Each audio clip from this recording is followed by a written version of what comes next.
This is my stupid, boring 6th grade 9/11 story. Now, once a year, we all get together to gather around and talk about the absolute opposite of April 20th, the day that, at least in Americans and lots of Canadians' minds, we get together and think about how, if you're going to work one day, a bunch of disaffected people will bomb your building and kill you.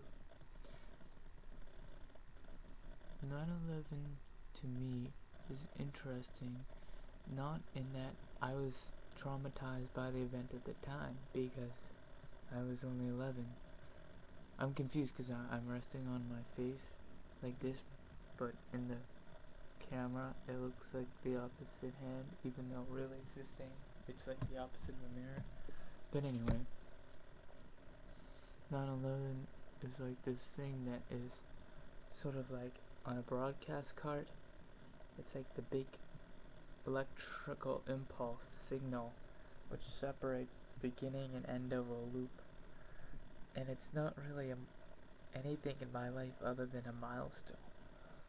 But when you are on Wikipedia and you look at an album and you look at when it was released and you say, wow, this was released in July 2001, it'll say Ben Folds Rocking the Suburbs released on in the morning of September 11, 2001, and you think, wow, that was just supposedly a normal morning, and then it just descended into just chaos. And it really is a milestone, because looking back at all these archival pictures today, and just looking at the haircuts, and the cars, and the computer monitors, it's really weird to think how much has changed in 7 years. And there's really been a difference, because immediately at the time, I was just like, whoa, interesting, whoa, cool, explosions. And I didn't really think or empathize with the emotions of the people who died that day. And not just the death, because to me, it was just a big number. It was just like 3,000. Why not 4,000? Why not 5,000? It was just this big number that I didn't understand. But now, it's more like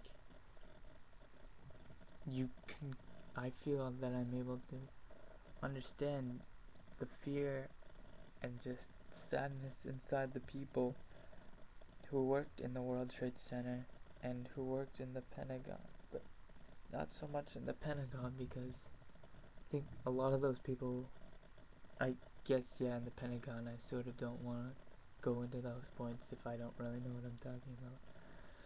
But it just changed everything related to things that were pre-9/11, but things are pretty much the same. Nowadays, you go to Manhattan and people are just like, I don't really care about you. And you eat at buffets and you use your computer. 9/11, it's like if today was your birthday. Like, Dylan Klebold, you crazy mass murderer. Or that guy, John Buckland from Coldplay, you cool guitar player. Because then you're just like, well, I guess it'd be good, because I don't like my birthday. That's my dread days. My dread days are New Year's Day, my birthday, and I guess somewhat 9/11. This was the least impacted 9/11 of my life. But you just sort of are like, oh, it's September 10. Oh, it's September 11. Interesting. And then you look at your watch and it's 8:47 or something, and you're just like, oh. And then you look at your watch and it's 9:03, and you're like, oh. But no one really remembers like Oklahoma City bombing as much anymore. But I guess it wasn't a big deal because it didn't affect that many people. But it didn't necessarily affect me. I know a few people who died in 9/11, like Barbara Olson, but I don't know anyone who really actually died in 9/11, but I still feel bad for them.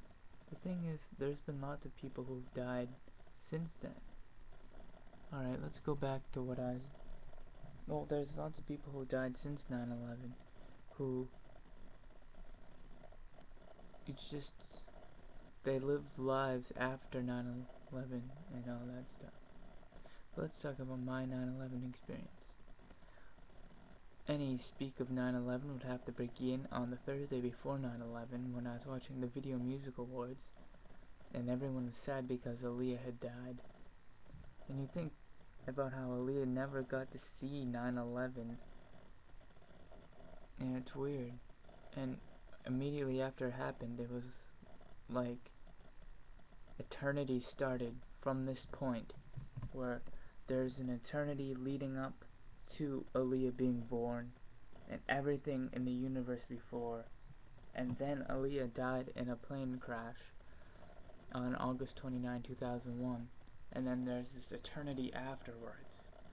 But right in the during the VMAs, you think of the eternity after the death of Aaliyah, and it hadn't even really gotten a chance to start yet.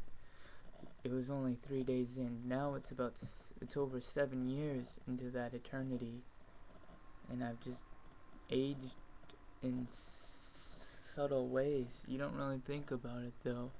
But I was just beginning middle school last on the original, the one and only 9/11. Now I'm just beginning college, so that's a big difference.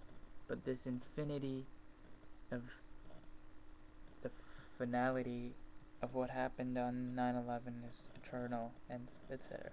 Then anyways, I was watching the VMAs and I was thinking about Egypt Air, this specific Egypt Air where this plane driver crashed, and I was thinking, someone should just crash their plane into Radio City Music Hall and kill everyone there, because I hate MTV because I'm a jaded 11th grader.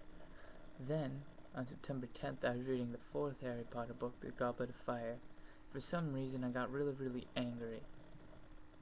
Alright, cut to 9/11. It was 9/11, I woke up, and I ate breakfast, but the thing is, I always remember what I was doing on the day of 9/11, because on 9/11, I was like, oh, it's 9/11. When did people first start calling it 9/11? Like, on 9/12? But anyway, it was Tuesday.